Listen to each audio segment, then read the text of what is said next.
JK Yadav Films present. बोला बोला छठी मैया की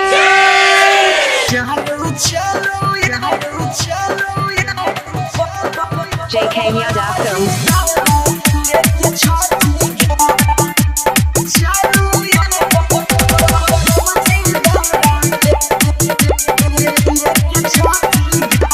नहीं कहरा पिया लेट यादित मल के करबै भें चलू न जल्दी कथी लिए है घुरमुरा करे छियौ नहीं कहरा पिया लेट दीनानाथ के करबै भें पिन्हा पियरिया धोती गमछिया पगड़ी बान्हामा पिन्हा पियरिया धोती गमछिया पगड़ी बान्हामा चलू चलू दौड़ा लेके छठी घाट चलू चलू ये बलम जी दौड़ा लेके छठी घाट शांति रिकॉर्डिंग स्टूडियो राजा मानसी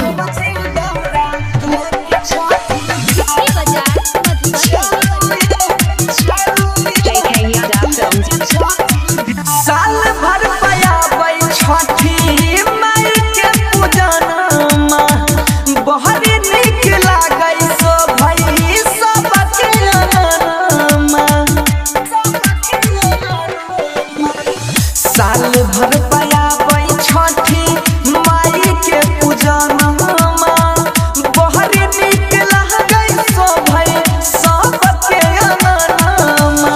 उच्च करलिया देखी के तनी चली हाया अपन बात ऊंचा नीचा देखी के तनी चली हाया अपन बात तो चलू चलू ये बलम जी बहनी लेके छठी घाट चलू चलू ये बलम जी दौड़ा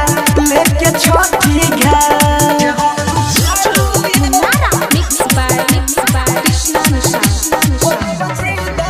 JK Yadav Films.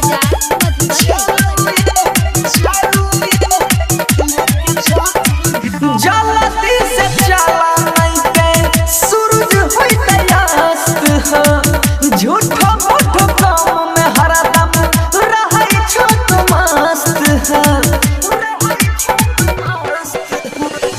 जल्दी से चला नहीं ते सूरज होई अस्त हो झूठो मूठो काम में हरदम